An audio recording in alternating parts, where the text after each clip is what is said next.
So I'm Dennis Brown. I'm here today to talk about zombies and how hackers kill them. Unfortunately, this isn't the kind of zombies that you kill with shotguns, which is fun, or the ones that involve people loving Twinkies, although I do.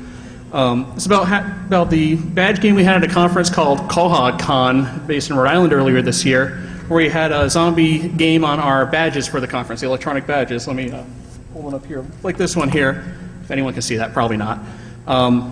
And we had a lot of good fun with it. We had a lot of good data as a result. I'm here to talk about that today, how we did this, what the data we collected was, what people did with the badges once they got their hands on them, the havoc they created, and other kinds of good stuff. So let's get into it.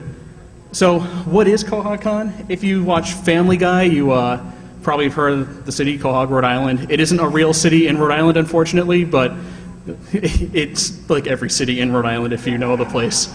It's also the state clam. Yeah, we're strange there. But it was a new conference this year, regional one. We had a great turnout. It was a lot of fun. We focused on having a lot of InfoSec tracks and having a lot of maker culture stuff too. We had a wonderful hardware hacking area. The tool guys came to have a lockpick village. It was a blast. It was a lot like a really, really, really small version of Defcon in some ways. So we had a great time. And I'm Dennis Brown. I helped organize Quahog Con. I also helped run the DC 401 chapter. Anyone here from DC 401? Yeah, thanks for coming. That's all of you, I think. And my day job is I am a security researcher at Tenable Network Security. I do a lot of malware research, or if I talk to anybody who knows Tenable at all, I write NASLs because that's all anyone thinks. So Nessus plugins, that's all. A lot more than that. But so this was kind of out of my element for something, a project to work on. I haven't done a lot of things dealing with hardware. I've never written firmware ever before. So this was a fun project to get involved with. We had a great small team of people working on these badges diligently to really make them fun and usable. And it was a great project to work on. And our goal when we started working on this was have a badge that was hackable, something that you could just sit down, have fun right away, no barrier to entry or anything. And then something we wanted to use after the con was over, so you could take it home, keep hacking on it, and maybe get something useful done with it. And there's actually some great useful things people have done with it after the con, which is awfully nice.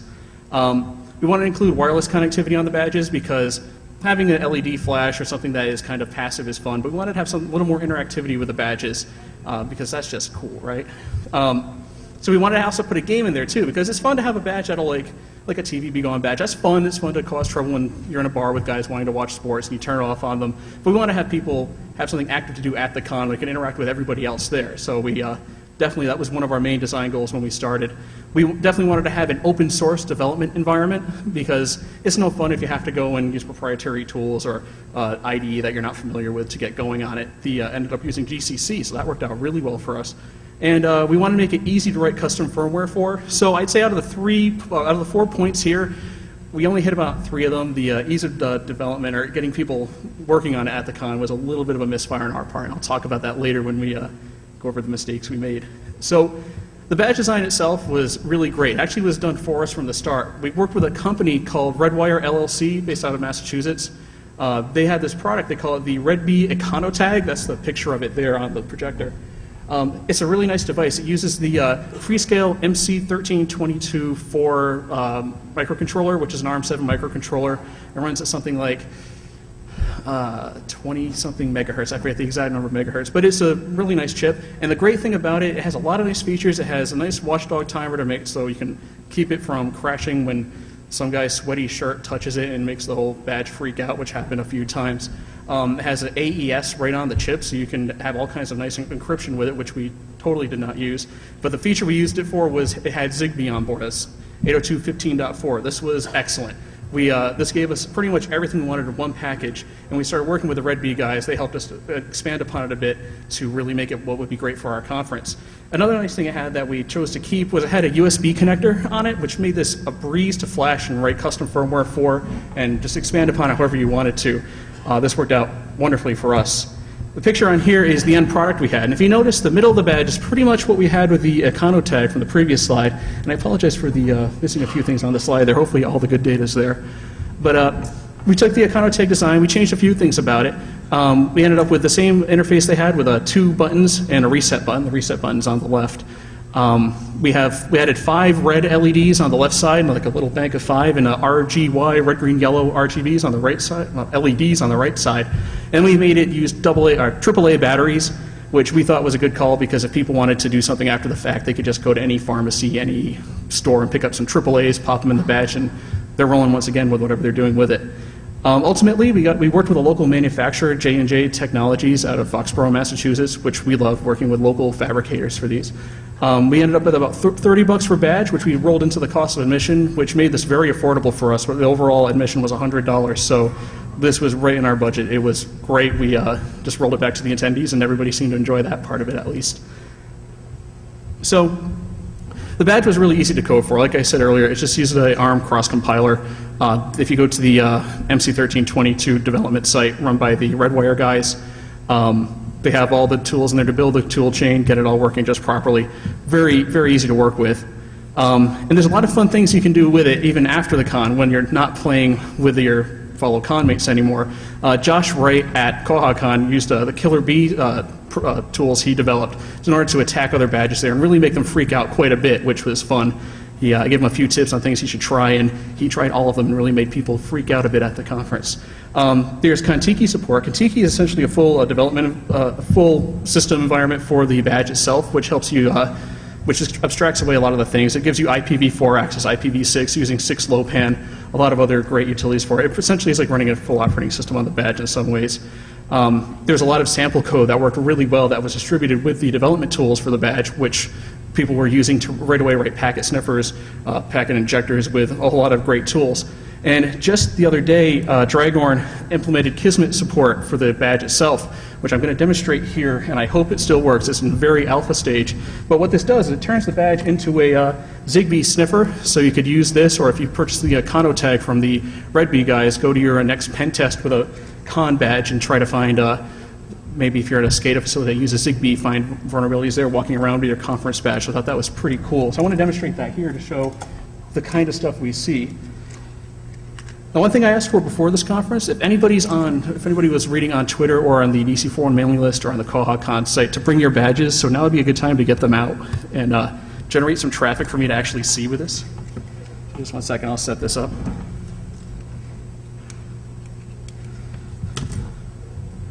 So I'll apologize if it isn't too easy to see, but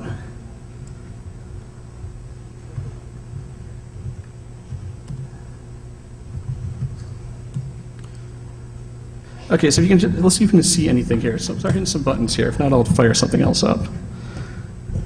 So this is the Kismet server we're running right now. The Zigbee, the D15.4 module is a new one in Kismet SVN. It was checked in last night, so I advise checking it out if you want to see it. There's nothing happening, I'm guessing.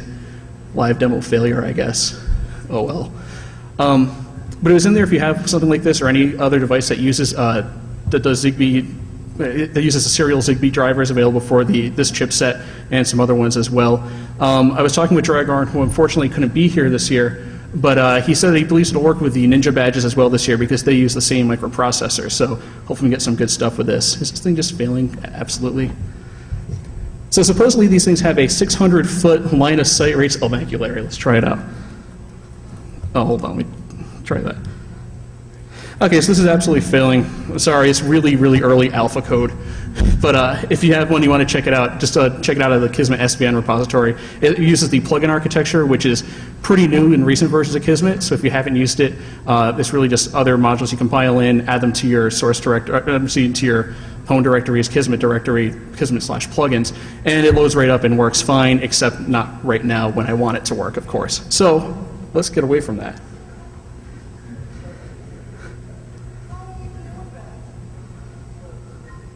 Yeah, that sucks. So like I said earlier with the firmware, we wanted to have a game for it, and we wanted it to be something that attendees could do while they're sitting in talks, while they're chatting with people, just to kind of pass the time, have some fun with, and then, of course, attack in any way they can see fit. So we came up with a bunch of we had multiple design ideas. The one we got working first and actually had fully implemented in the firmware was a Tamagotchi game, which would have been incredibly lame. This was about 4 weeks before the conference, so we were very worried that this wasn't going to pan out and we were going to be stuck with an incredibly lame firmware on the badge. Fortunately, that didn't happen. We went through a few iterations, and then as we were working on the design for it, we landed on the concept of a zombie versus humans game, where some people would be humans, some people would be zombies, depending on the firmware they got when they registered for the conference. And they would have instructions on how to attack the other side, or maybe become another side, or switch over to the other side. We implemented this in about 3 weeks, which is a awfully short amount of time to implement something for this scale, but it was hacked together really poorly. It came out to be about 4,000 lines of code total for the various firmware versions we had, and the code is absolutely atrocious, but it will be available on the KahaCon website if you want to check it out and criticize and laugh, so that is certainly something you're welcome to do. Next time we do this, we'd like to have more time to implement this. I'd recommend anybody who tries to do a project like this themselves, give yourself more time than a few weeks to do it. So the way the game works, like I said before, humans like to kill zombies, which is how things work in nature. They had multiple attack modes, so they could do stronger attacks, but they could take more damage if a zombie hits them, or they could be more defensive and not get hit as hard, and not hit as hard. Zombies would kill humans using a charge-up style attack, where they'd hold down a button and have a more powerful attack the longer they wound up for it. And the speakers and vendors, we decided to give them something special in the firmware without having a different badge for it, by making them a cleric or a healer, where they would heal humans and try to convert zombies back into humans. So this was just fun, because we figured the speakers probably were just going to do their talk and meander about, maybe not sit around too much to play with it. And the vendors are probably too busy doing other things. So we gave them pretty powerful capabilities for these badges here. And then the security people, we call them the muscle there, named after another type of clam, or shellfish, where they would be able to attack anyone, but they had the weakest attacks possible because they're supposed to be working the whole time, and we didn't want them having actual fun. We wanted them to actually work, so we put them very weak. So I'm going to do a live demo here with some badges. I could use 5 volunteers actually to come and grab one and give it a shot. Yeah, just come up. I don't care. Over here. Over here. 1, 2, 3, 4, 5. Yeah, that's 5. That's good. Oh, God. Wow, that's really creepy. Thank you.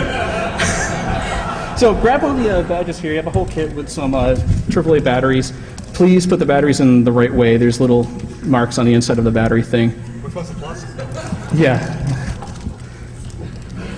And there's lanyards if you want to hook it up and hold it somewhere. So. What a pleasing design. I know. The green circuit board design was called How We Do This Very Cheaply. So it worked out well for us in that regard. So this is the exciting part. We watch people put in batteries. So once they have it in, it'll boot up right away and load up into a mode. Yeah, hold yours up there. This would be a human badge, the one with the white, the whole column of red LEDs lit there. That means they're not zombies, and they can use the bottom button to change the mode they're in, and the top button will then, depending on the setting they have it in, will send an attack packet out, and if another zombie in the area sees it, they're hurting and they're not so happy at that point. So what do we have? Can you hold your badges around to the front? 4 humans, and if we all have humans, this is epic fail on my part. Is that batteries in the wrong way?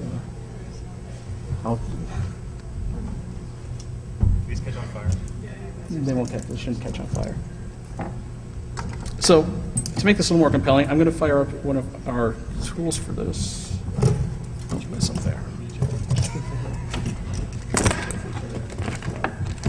So, we collected a lot of packets through the whole weekend. We had 2 packet sniffers running in the various parts of the conference, and we captured a whole lot of data here. Probably have to reset that. So I'm going to run this here while people hit the button so you can see the actual Zigbee magic in the air. Is there magic in the air? Yeah, there's magic in the air. Okay, so we see on the screen here, I hope you can read it. They're coming up there. The QZ entries are all various packets going through. The 1 denotes a human attack, 2 is zombie, 3 and 4 are cleric attacks, or heals, I guess they are technically. So this is what we saw all weekend long, just traffic like this flowing in and out. The rest of the columns here, so it's QZ just denotes the type of packet it is, the type of attack, the third power is the strength of that attack, and then the rest of it is actually random data, so that's just garbage.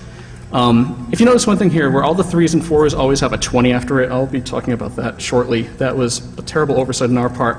But anyway, so his badge is flashing in and out. That means he's a dead zombie, so you've lost. I'm sorry, you've lost. but you can button mash and then come back to life. So zombies had a very nice feature in that regard. So this is fun. This demo, if everybody having fun seeing random text come up on the screen, I'm sure. Okay, well that's good. I think you can just keep playing this the whole time, have fun, kill other people. Yes. I like how you're button mashing. We'll be talking about that briefly. So that's good. Thank you very much for your help, and you guys keep your badges. You can have a little souvenir of the talk. Thank you very much. Yeah, you're welcome. Yeah, just give yours away because you're a loser. Here for You're Dennis, everyone. Yeah, thank you for all the volunteers. Yeah. So hopefully that wasn't too uncompelling, but that's pretty much what we saw all weekend. That was exactly what it was like being there. Not really. So, like I said, the attacks for the humans and zombies did 1 to 5 damage, depending on the mode, depending on things. It actually went up to double that if they had certain other conditions. The humans started out with 500 health, so they'd have to get hit 500 times, and they also had to have defense. They had other ways to defend themselves against it too. So it took a while to kill somebody. Zombies had less health, but as I mentioned, if you button mashed on it, you could come back to life. So their health kind of didn't matter. And the clerics, like I said, they healed 20 health at a time, which was terrible. This is an influence of me having played a lot of World of Warcraft back in the day where nobody wants to heal, so I figured nobody would want to heal at a conference either. There you go, that's my priest over there. So this was kind of unfortunate. We should have made this much lower because there were actually people in the vendor area tweeting saying, hey, you low on health? Come over to our vendor booth and we'll heal you up. Which is great advertisement. It's a way to get people to your booth, but it kind of impacted the game where a lot of people didn't die like we wanted them to because I was definitely on the side of the zombies for this. So that was pretty interesting. And there was also another badge, which I don't have a demo of here, but it ran in God mode where I could turn people into any mode they wanted. Me and one other person had the God mode badge because we didn't want that getting out too much. But in the end of the day, it ended up being a prize if you're able to hack your badge properly and get to this mode. This was really fun to play with, actually, because once I noticed the healers were having a little too much fun healing and advertising on Twitter and getting really upset if people were trying to attack them, where they would be physically running away from people, although that doesn't matter, guys, unless you're really, really fast. I had one point where I was intent on getting Dan Kaminsky, who was very happy to be a healer and very upset if people were coming after him, following him around trying to turn him into anything but a healer, but unfortunately didn't work, and there's reasons why. So when we rolled all this out, we made a few predictions. Okay, what are we going to see people doing with this? What's the kind of stuff they're going to want to do to really mess with us? Well, the first thing I figured, well, all the packets, those were unencrypted, but all our packets were encrypted. And we chose intentionally bad, quote-unquote, encryption, so people would actually crack this and not really have the whole weekend spent saying, oh, I don't know what's going on, or just doing a simple replay attack or something like that. But we did expect that kind of stuff. We didn't expect replay attacks, especially if they cracked the encryption. We expected them to actually totally own the game, which a few people did. We expected hardware hacks, people putting like a 555 timer hooked up to their attacking button and just constantly auto-attacking the whole weekend long. We didn't really want that to happen, but it was certainly a possibility to a point. And then we knew people would do things we never expected, and boy did we miss the mark on some of them. So on April 23rd, we opened up the con at 5 p.m., started distributing the badges. We went with about 65% human badges distributed, 30% zombie, the rest for everybody else. And the first day went pretty much as planned. The humans, there were just so many of them, they didn't really care what was going on. They'd hit buttons, they wouldn't see anything happen, so they just said, oh, this is great, I'm going to go enjoy, have a drink, and see what's going on. The zombies saw things happening, and they were very excited because there were way more humans than there were zombies, so they went on the attack and really tried to get a foothold of more zombies in place than humans. So I was certainly encouraging this too, telling everybody who could attack as a zombie to definitely attack as a zombie because the humans needed to die. So, I mean, they did. So the first day, Friday night, really went as planned. It was a lot of fun. We'll see the data in just a moment here. But on the second day, as soon as people woke up and had some time to play with things, really strange things started happening in the data. Now, this graph here, I apologize if you can't quite see the top of it, is what we saw. On the very left-hand side, you see, I apologize if it's hard to read, but the very left-hand side, the big spike you see there are the zombies, and those are the people, like I was saying, get everybody, all the zombies need to attack. The humans were attacking a little bit, they were there, but they didn't attack anywhere near the volume of the zombies that they did. The next day, however, if you notice, all 4 colors on this graph spiked all the way to the top, and they did a little bit later on in the day, that evening too. So I looked at this data when I first saw it, and I'm like, this is really strange. Why would we have all these attacks like that? So we had to go through the data, dig through, and investigate, and we came up with a lot of interesting results, which I'll get to in a few slides here. I already covered that. So one of the things we did see were hardware hacks. We saw a lot of neat people trying to do things with a badge to affect the game directly, which I thought was great. Unfortunately, outside of predicting that people were going to use like timers to automate their attacks, we didn't really provide any good ways to use the hardware to influence the game directly. And we actually wrote into the firmware a timeout so they wouldn't actually be able to automate their attacks, because we didn't want people just flooding the network full of packets all weekend long. That was no good. That would really be detrimental to the quality of service, so to speak. So we rate limited all the attacks. Nobody was able to do anything about that. And some people tried, other people, this also prevented people from mashing the buttons like we saw one of the volunteers doing while he was up here, where it really didn't matter. You could only attack once every 5 seconds. And so people had a lot of sore thumbs as a result for no good reason. The buttons were not very friendly on the thumbs. But this was great because it stopped many of the automated attacks we saw, and everybody just, we didn't tell anyone, so we had a lot of fun laughing at people the whole time. So there were some moderately successful attacks, depending on how you define success.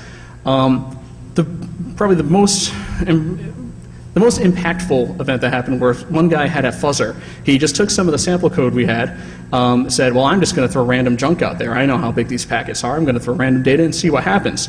And it wasn't entirely predicted by us, and we didn't really think someone was going to actually flood the network as much as they could the entire weekend long to essentially shut down the game in a few ways, which was quite unfortunate. He made people's badges were changing modes really and doing really strange things as a result, things we didn't really predict, and it essentially just turned into a giant denial of service attack on the conference for the entire weekend. The badges just did not know how to handle this. We didn't do anything smart like checksumming on the badges, so that was really a poor call on our part because every packet was essentially valid, and this really confused the attendees and myself for quite a bit. So we collected about 30 megs of logs, which was the data you just saw on the screen there. So 30 megs of just those, 10 or so characters is a lot of data. Out of the attacks we saw 39,000 and change successful attacks, and this includes fuzzed attacks and other automatically replayed attacks that were of a valid type, but we didn't really differentiate them from, we couldn't differentiate them from what was actually fuzzed. And then we saw 1.5 million fuzzed attacks. So the people who are doing this kind of stuff, they were just firing out packets as fast as possible and really, really messing things up.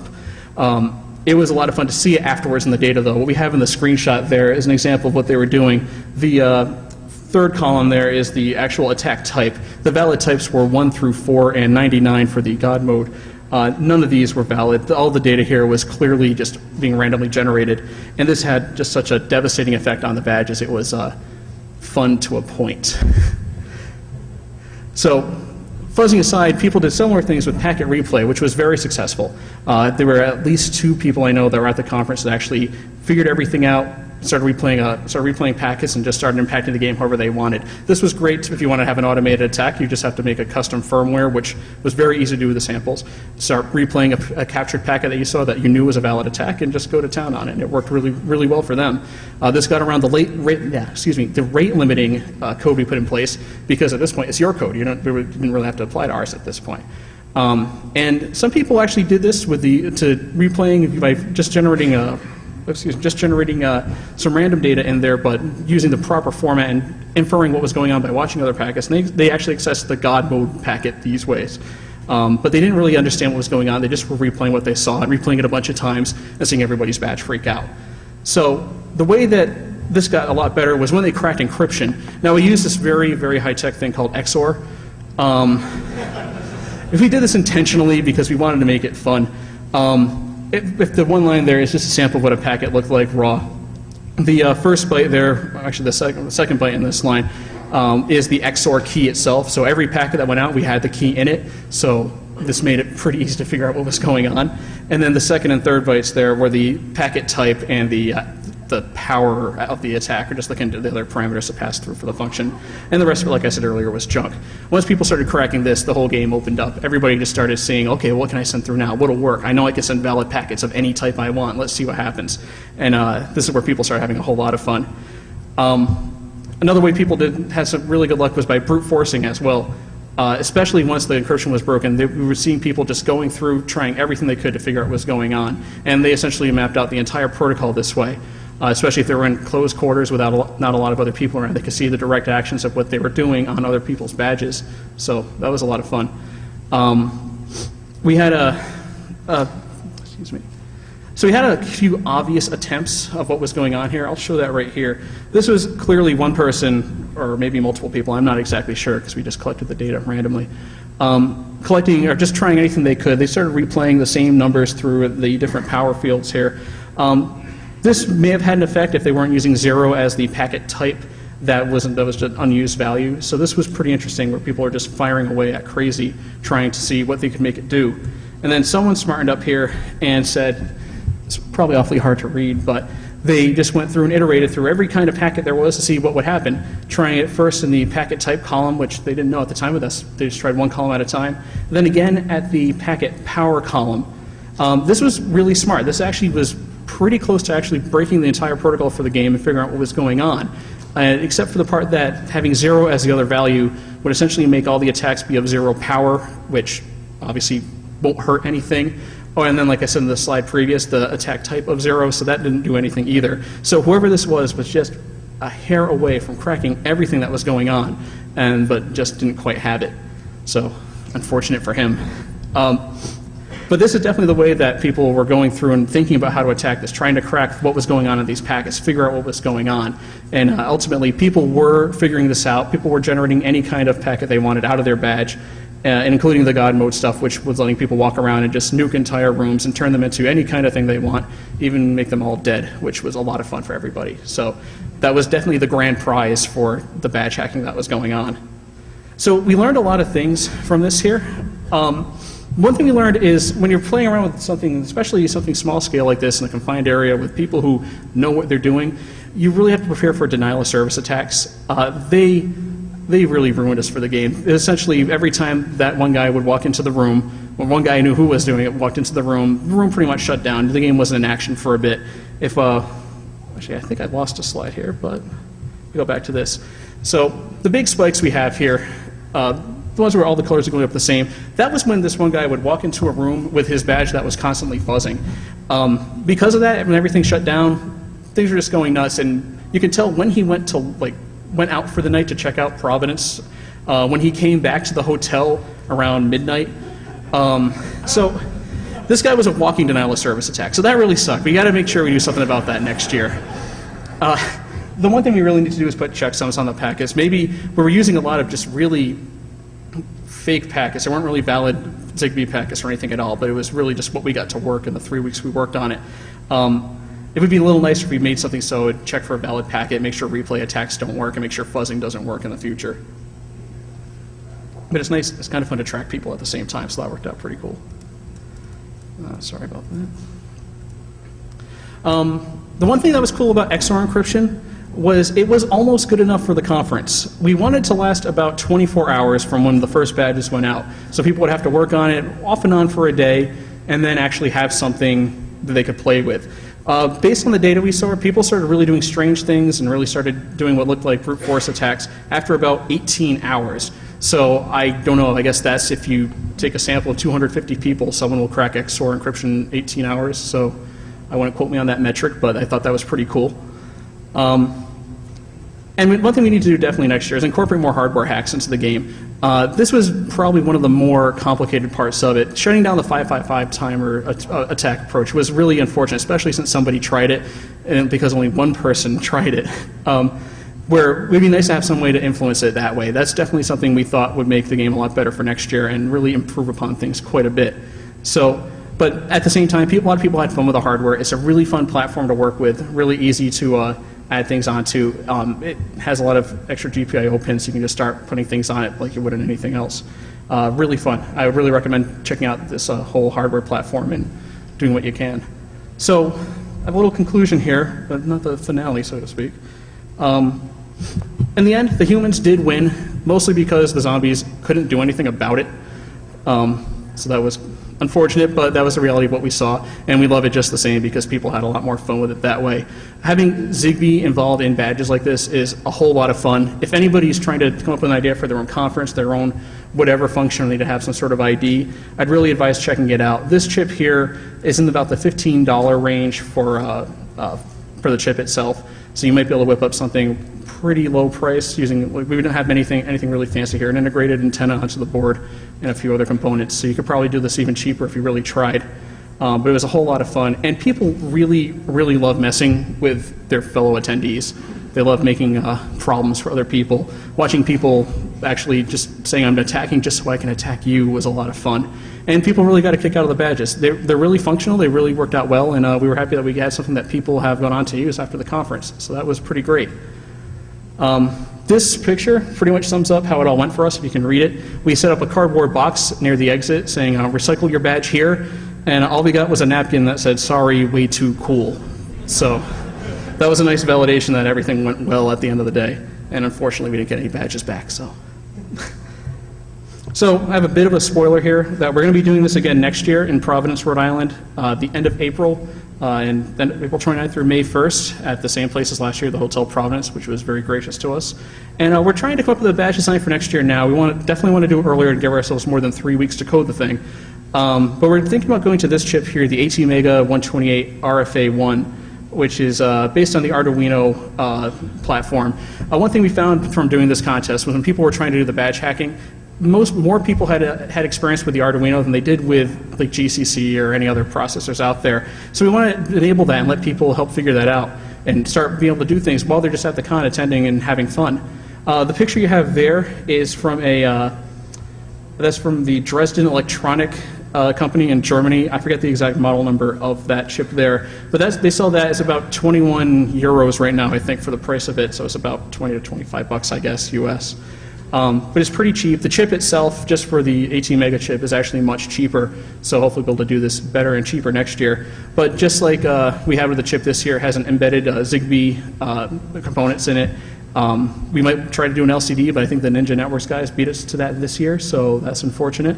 But anyways, this is also subject to change, so if we find that this is a bit out of our range or things get a little crazy, we'll probably just go with the same thing we had this year and do something similar.